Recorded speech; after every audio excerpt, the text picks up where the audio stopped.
Marcos, capítulo 6, versículo 30. Voltaram os apóstolos à presença de Jesus e lhe relataram tudo quanto haviam feito e ensinado. E ele lhes disse: vinde repousar um pouco à parte, num lugar deserto, porque eles não tinham tempo nem para comer, visto serem numerosos os que iam e vinham. Então foram sós no barco para um lugar solitário. Muitos, porém, os viram partir e, reconhecendo-os, correram para lá a pé de todas as cidades e chegaram antes deles. Ao desembarcar, viu Jesus uma grande multidão e compadeceu-se deles, porque eram como ovelhas que não têm pastor, e passou a ensinar-lhes muitas coisas.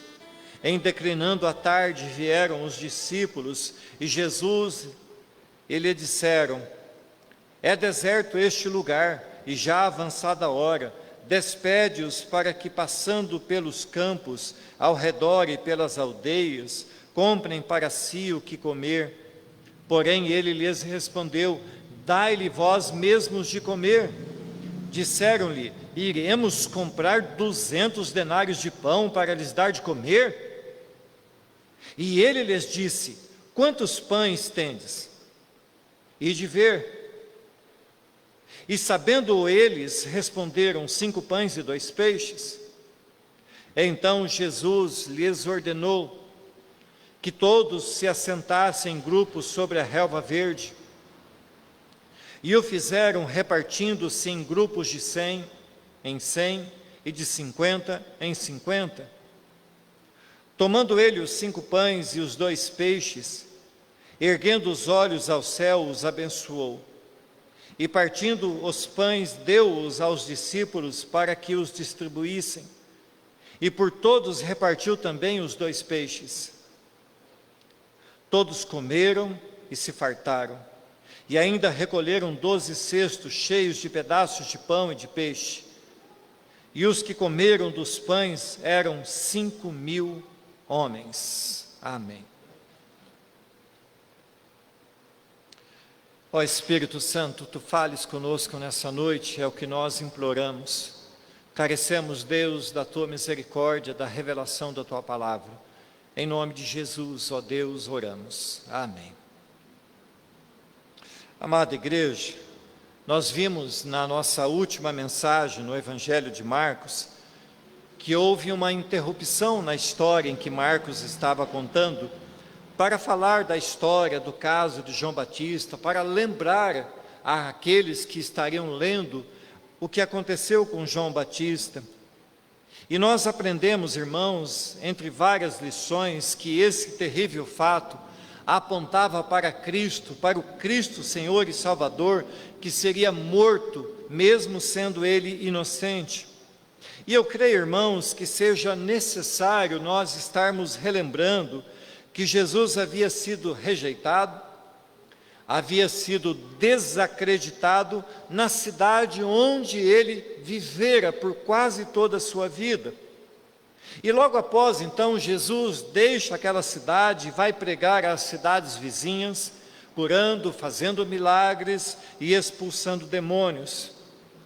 E ali, num determinado momento, então, Jesus reúne os seus discípulos e então os comissiona, então os autoriza, então os dá poder sobre eles, para que eles estivessem indo e executando uma missão de pregar a palavra, expulsar demônios e curar enfermos.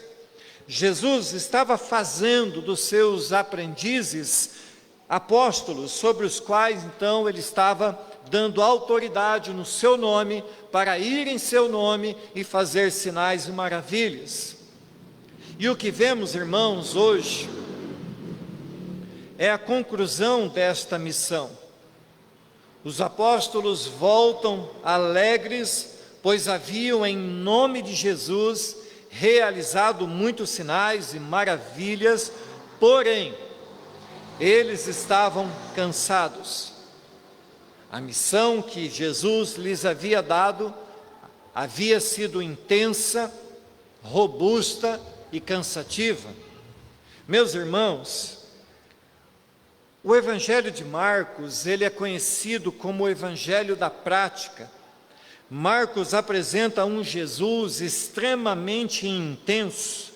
Marcos não se preocupa com muitos detalhes, pois ele quer mostrar ao mundo que Jesus é Senhor e que por meio das suas mãos, muitos e muitos sinais e maravilhas eram realizados.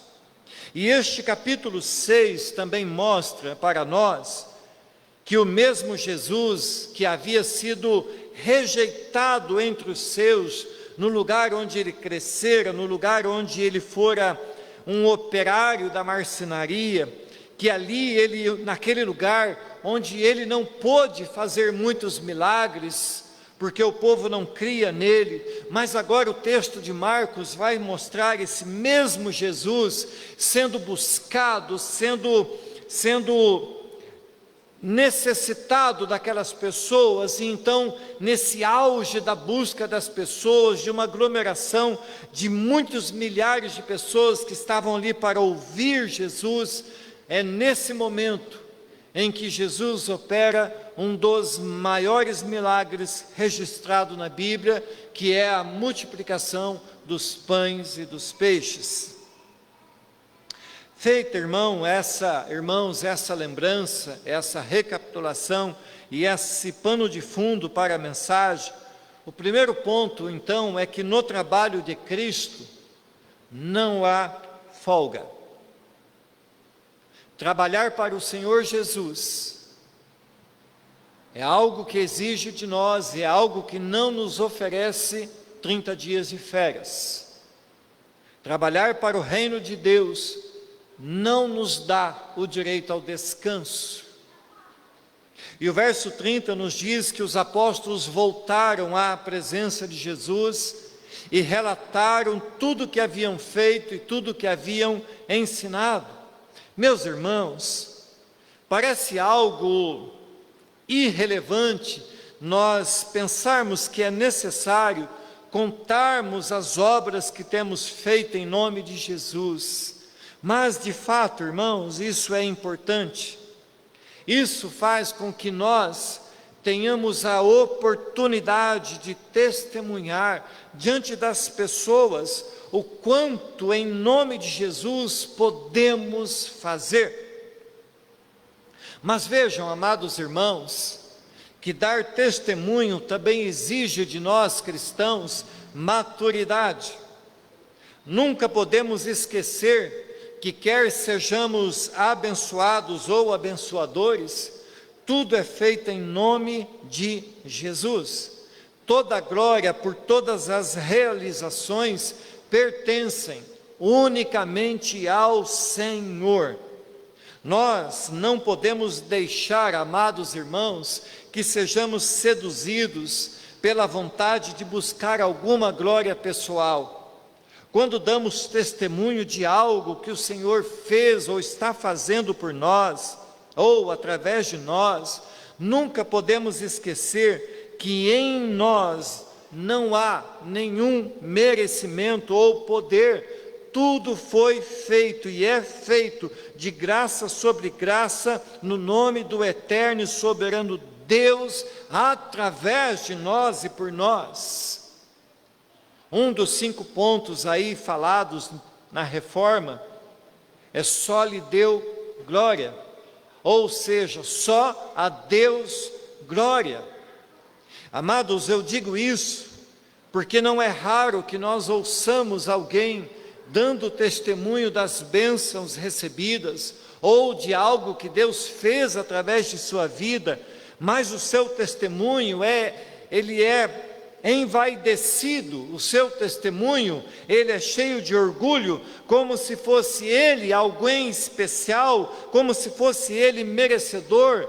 E vejam, irmãos, que isso é muito comum acontecer quando a pessoa não é ensinada apropriadamente, quando a pessoa é ensinada, quando a pessoa ela é educada em princípios de teologias de prosperidade. Nesses casos, muitas vezes, as pessoas são educadas a acharem que elas têm algum merecimento por algo que fizeram, e então Deus as está abençoando. Eu me recuso, irmãos, a deixar de dizer isso nessa igreja. Tudo que nós temos e que Deus nos tem dado é pelos méritos de Cristo. Nada é por nós, tudo é por Cristo e por causa do seu muito amor com que Ele tem nos amado. Amados, uma outra lição que temos de forma muito significante é o descanso. Todos nós, seres de carne e osso, precisamos descansar.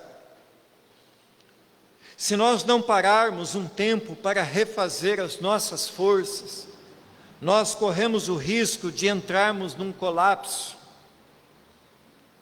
Eu mesmo, quando estava esboçando essa mensagem, fiquei pensando em mim. A minha última férias foi em 2014. Então eu acredito que já está na hora de eu pensar em alguma férias, em algum descanso. Mas quando nós lemos o verso 31, amados, nós notamos um Jesus preocupado com seus discípulos. Jesus viu que eles estavam cansados, Jesus viu que eles estavam com fome. Verso 31 diz assim: e ele, Jesus, lhes disse: venham repousar um pouco à parte num lugar deserto. Isto porque eles não tinham tempo nem para comer, visto serem muitos os que iam e vinham.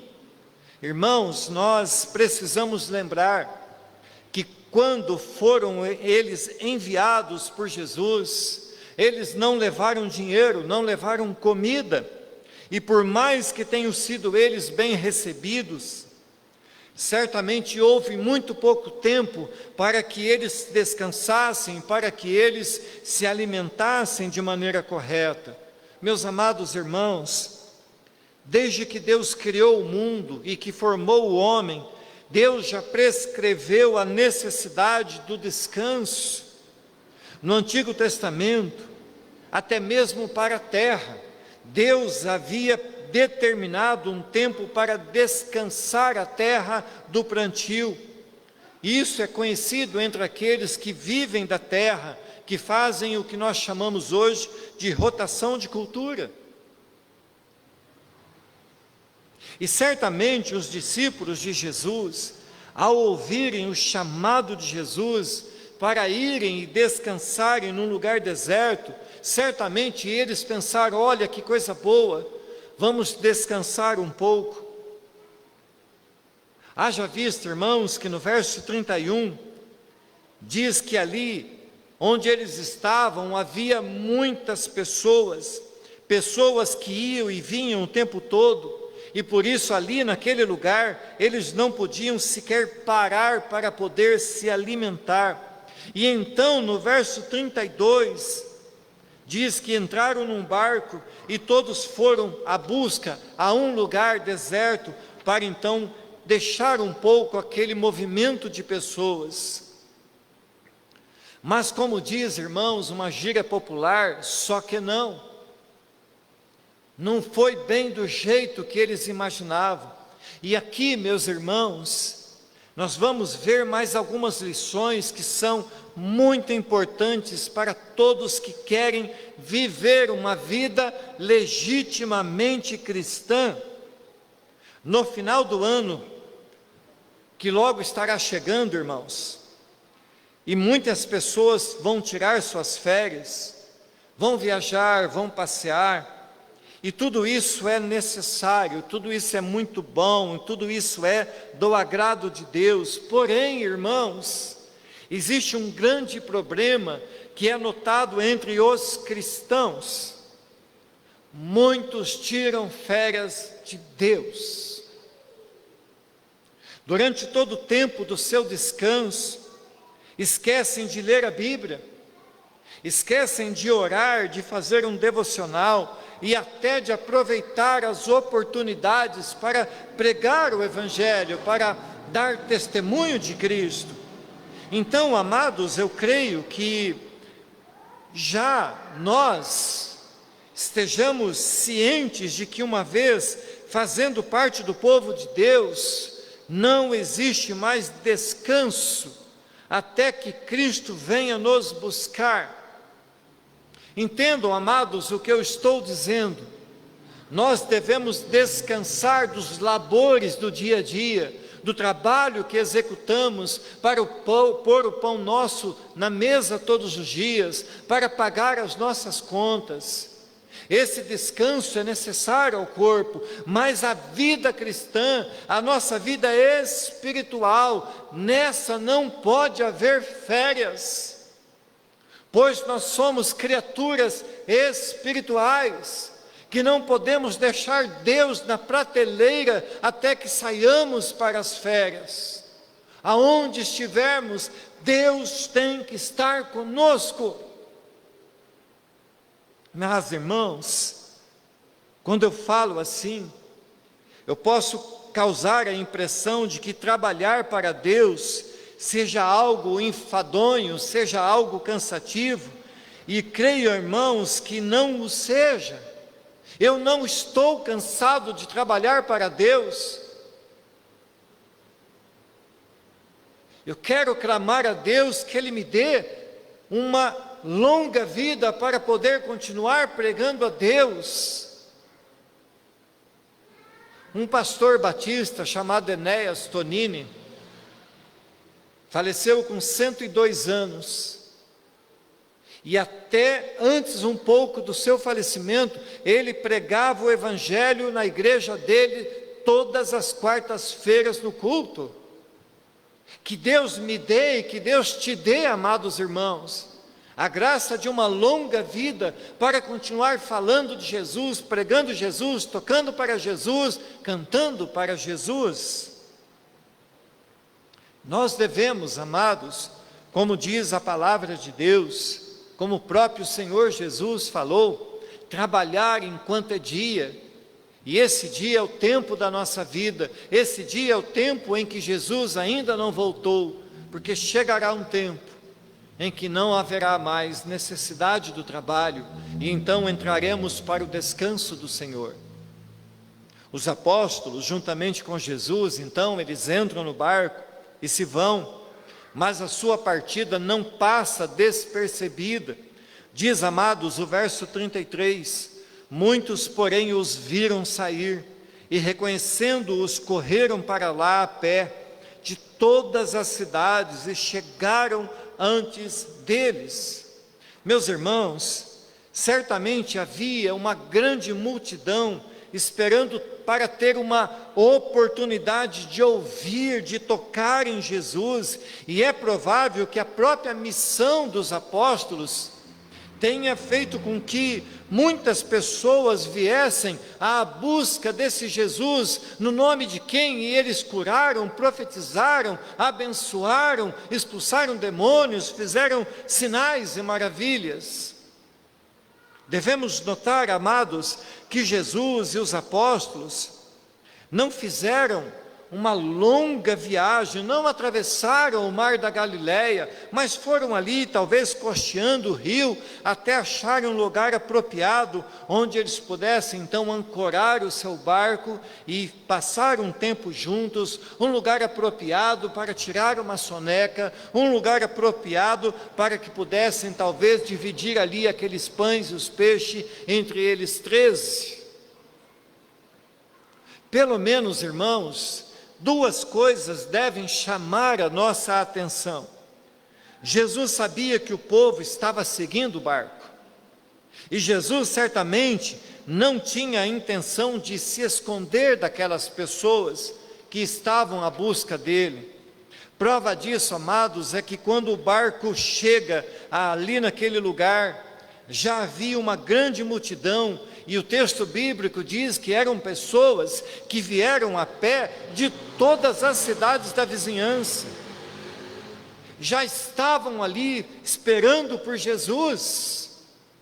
Vejam, amados, e me permitam aqui fugir um pouco e dizer algo.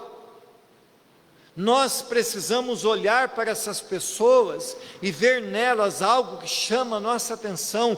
Elas buscavam por Jesus e não ficar esperando uma melhor oportunidade, mas o simples fato de saberem que Jesus estaria naquele lugar, eles foram, desceram e buscaram por Jesus. O que nos impede de vir à igreja? Qual é, irmãos, a dificuldade de estarmos vindo aos cultos? Certamente os discípulos de Jesus aprenderam que não haveria mais tempo de descanso. Havia naquelas pessoas, como há em todos os povos, uma grande necessidade espiritual. E para eles, é para eles que Jesus disse que veio para trazer paz, para curar, para trazer libertação, para dar vista aos cegos, para libertar da opressão.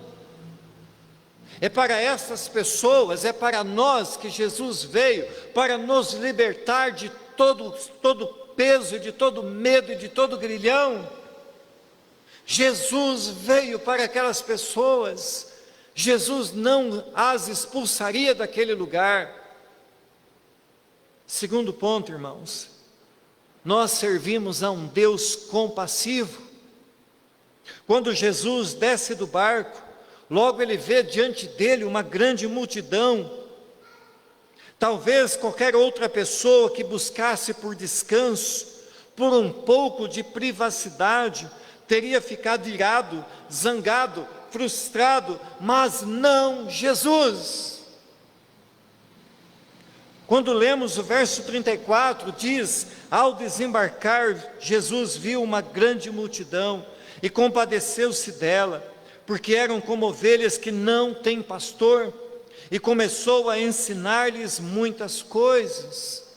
Oh, amada igreja, eu quero chamar a atenção de vocês para que vejam que Jesus, ele se identifica, que Jesus aqui, ele mostra que ele se importa com aquelas pessoas. Ele olha para aquelas pessoas e as vê necessitadas. Aquele povo precisava de cuidados pastorais. Jesus chamou toda aquela gente de ovelhas sem pastor. Mas percebam, meus irmãos, que não era de alimento a sua necessidade, era de ensino. Aqui, meus irmãos, nós aprendemos uma das mais importantes lições que todo cristão deve saber de cor e salteado. Vida cristã sem ensino, sem estudo bíblico, não é completa, não é plena, não é eficaz, não é realizada e não é produtiva. E para a vergonha, irmãos, da maioria esmagadora de toda a cristandade, o estudo bíblico é algo raramente levado a sério.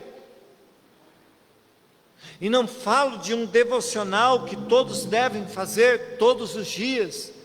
Eu falo de assentar-se e estudar a Bíblia, de rascunhar um versículo, de buscar aprender, de vir ao estudo bíblico.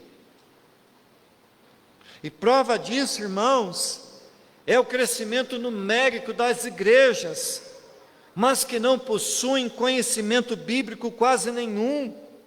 O mar evangélico tem alargado suas fronteiras, porém não há profundidade, irmãos. Vejam, queridos, que na maioria das igrejas, sejam elas de quais ramos da teologia for, seja pentecostal, neopentecostal, reformada, em todas essas igrejas, há uma negligência quanto à oração, quanto ao estudo, quanto ao compromisso e quanto a outras coisas mais. O que precisamos, amados, é entender aqui, é que, assim como naquela época, os líderes religiosos estavam aquém da sua obrigação, deixavam de ensinar as verdades da palavra de Deus ao povo. E hoje também, irmãos, está sendo assim. Nós não podemos generalizar, mas uma grande maioria dos líderes religiosos estão mais preocupados em saciar o ventre das suas ovelhas com algo que as agrade, do que lhes ensinar o Evangelho, este Evangelho que nos constrange, que nos incomoda, que aponta para os nossos erros e pecados. E para a vergonha do meio evangélico, já vi igreja, irmãos, aqui na nossa cidade, promovendo o café da manhã e pondo no Facebook: venha você também, seu fominha.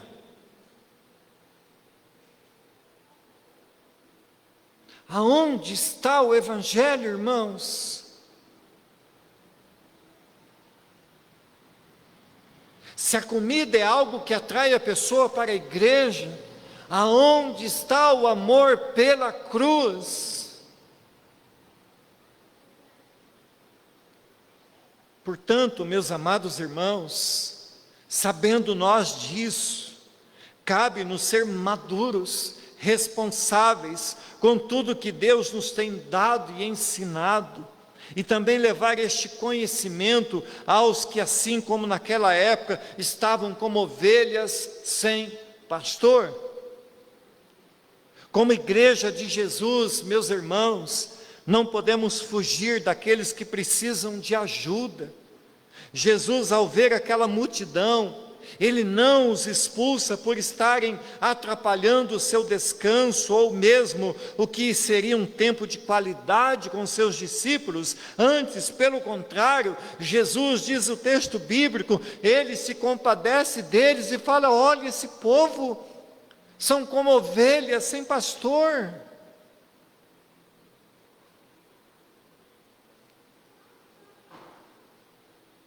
Terceiro ponto, irmãos: em Cristo, o pouco é suficiente.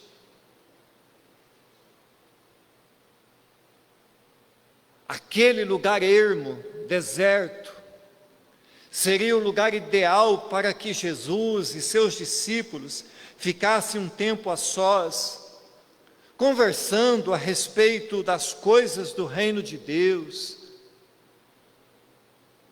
falando das coisas que eles fizeram na sua missão, conhecendo um pouco mais do Pai. Mas, amados, de forma alguma, era o lugar ideal para que uma grande multidão estivesse reunida. Aquele lugar não era ideal, naquele lugar não tinha uma padaria, naquele lugar não tinha um mercado, não tinha água, não tinha um carrinho de hot dog. Aquilo era o nada no meio do nada. E certamente, irmãos, depois de algumas horas ouvindo o Mestre Jesus ensinar, e ver o sol que já anunciava que ele iria dormir, os discípulos se tocaram de que ali não tinham como alimentar aquele povo. Então, ao lermos o verso 35, diz assim: como já era bastante tarde, os discípulos aproximaram de Jesus e disseram, deixa eu abrir um parênteses aqui, irmãos. Ainda hoje, isso é ensinado em alguns lugares.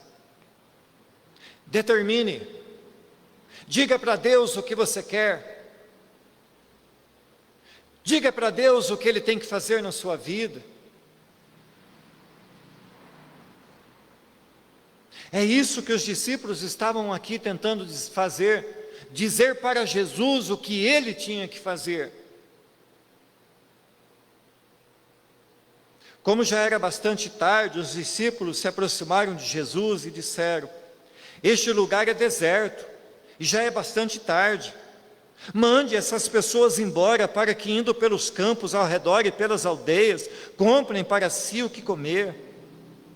Vejam, amada igreja, a preocupação dos discípulos era legítima, mas a sua visão era muito turva. A sua visão era curta. Pensaram numa solução natural e esqueceram que diante deles estava o Deus que é o provedor sobrenatural. Mande esse povo embora enquanto podem achar comida por aí. Do ponto de vista humano, irmãos, isso seria a coisa mais simples, mais lógica e mais correta para se fazer. Mas aqui, meus irmãos, nós podemos aprender uma outra lição. Não podemos ter pressa em produzir soluções naturais para as coisas que somente poderão ser resolvidas pela providência divina.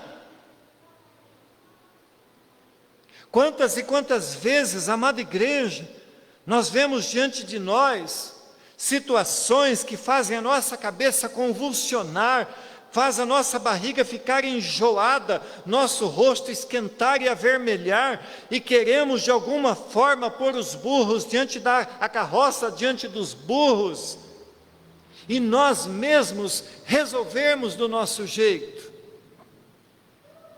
Mas o que podemos aprender com Cristo e sua palavra, é que para algumas coisas, somente acharemos soluções em Cristo.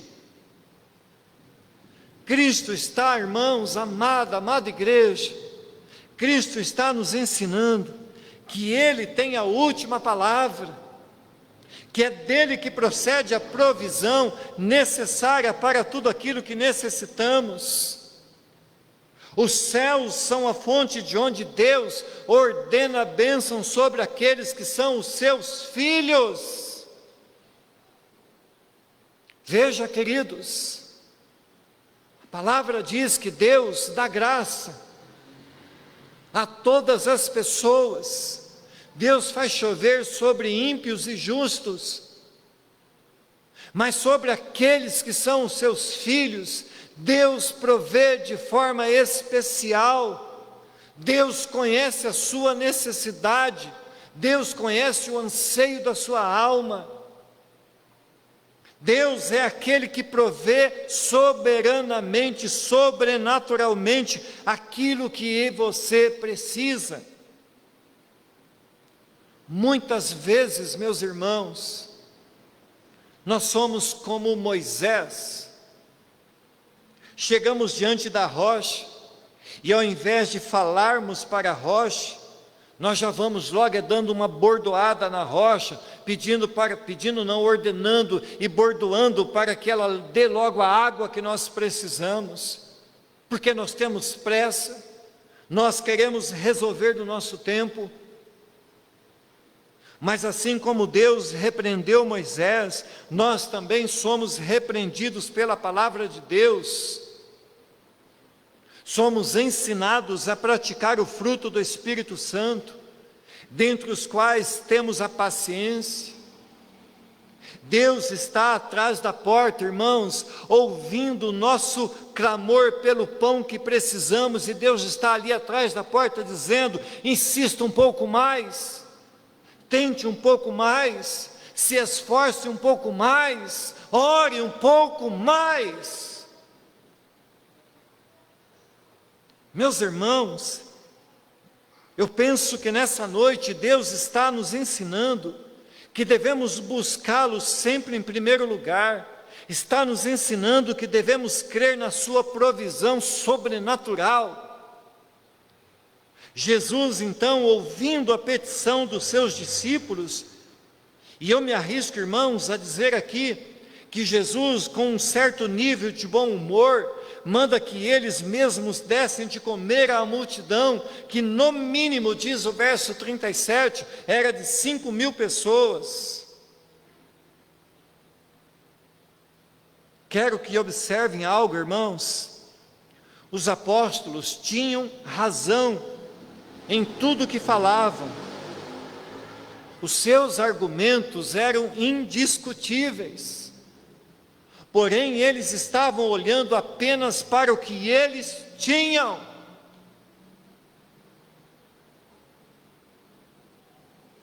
Quantas vezes, irmãos, nós olhamos apenas para o que temos, Nós olhamos para o nosso bolso e dizemos: eu só tenho isso. Como eu vou comprar o pão nosso de cada dia amanhã?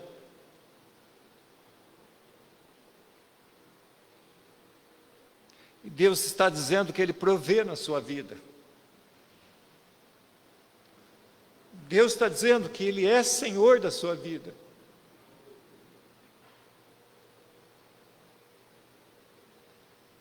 Os discípulos não tinham dinheiro, não tinham o que aonde comprar, não tinham tempo para ir e buscar alguma coisa.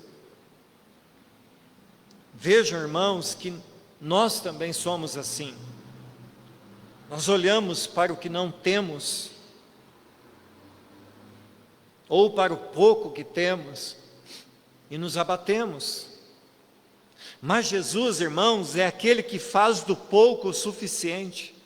Jesus é aquele que fez do nada tudo. Jesus é aquele que estava na criação trazendo a existência, e tudo que Ele usou, toda a sua matéria-prima, foi a sua palavra. É esse Deus, o Deus da palavra, que provê aquilo que nós necessitamos. Como disse Jesus, se crermos, veremos a glória de Deus. E vendo Jesus o espanto e a indignação dos seus discípulos, então ele arremata a costura dizendo assim: quantos pães vocês têm? Tratem de descobrir. E eles foram se informar e responderam: 5 pães e 2 peixes. Amada igreja, quando confiamos em Deus, quando o nosso coração se converte a Ele, tudo que temos, ainda que seja apenas, irmãos, as moedinhas da viúva pobre, ainda que seja o último punhado na farinha na botija, ainda que seja um pingado de azeite na botija, tudo se torna nas mãos provedoras de Deus mais do que o suficiente. Jesus está ensinando aos seus discípulos que o mesmo Deus que fizera cair maná do céu estava diante deles. Jesus está nos ensinando que na sua presença não é lugar de confusão. Diante dele devemos nos organizar. Nossa vida, nossa casa, nossa igreja, enfim, tudo precisa estar organizado conforme a palavra de Deus tem nos ensinado a ser. Verso 39 vai completar dizendo: então Jesus lhes ordenou que todos se assentassem em grupos sobre a relva verde, e eles o fizeram, repartindo-se em grupo de 100 em 100 e de 50 em 50. Dia desses, amados irmãos, nós falávamos aqui no grupo familiar sobre o fruto do Espírito Santo, e sobre como devemos ser bons exemplos diante de outros cristãos e diante do mundo, e sermos, amados, organizados com a nossa vida espiritual, nossa vida material. Ela reflete sem dúvida o que somos diante do mundo.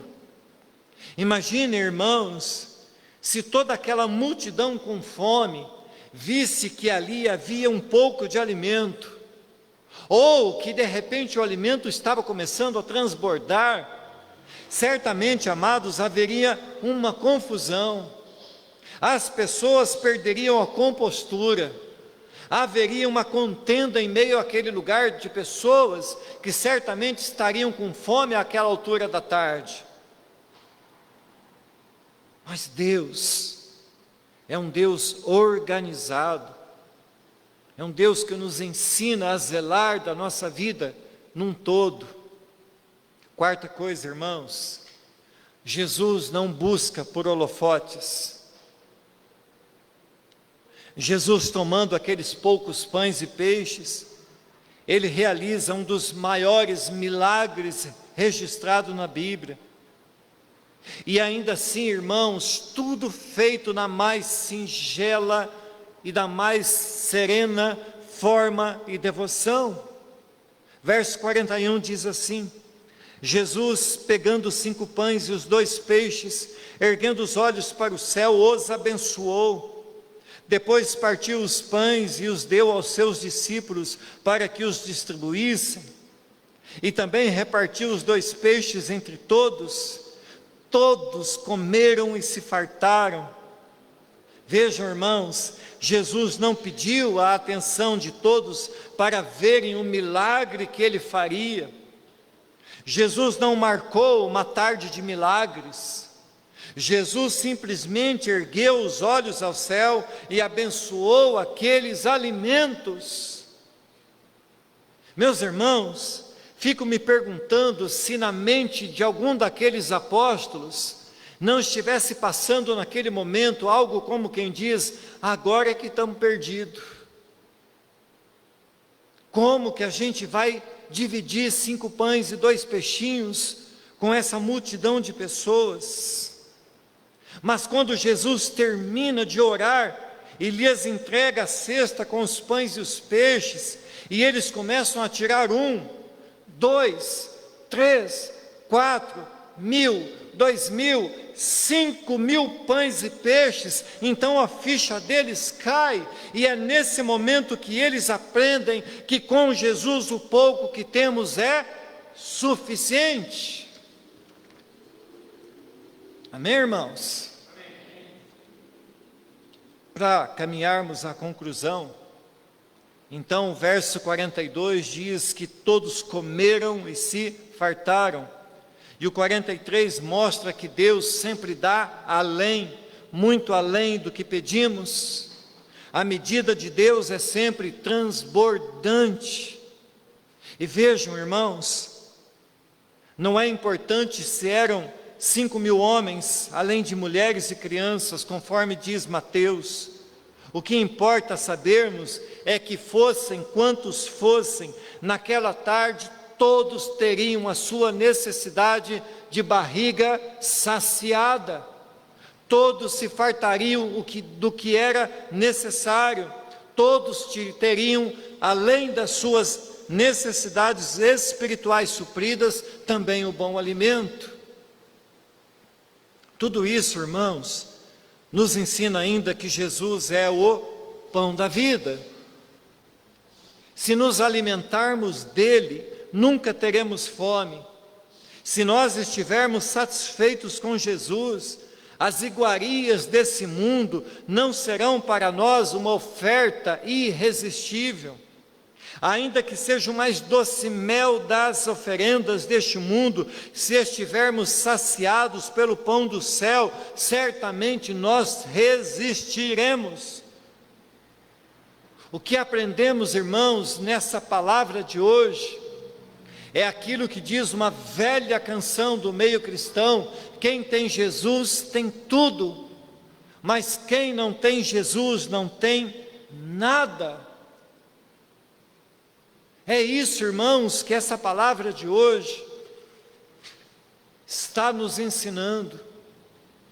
Quando eu me debrucei na quarta-feira à noite para fazer esse sermão, eu olhei para esse texto e fiquei me perguntando: o que esse texto pode nos dizer? O que eu vou pregar mais uma vez sobre a multiplicação dos pães e peixes?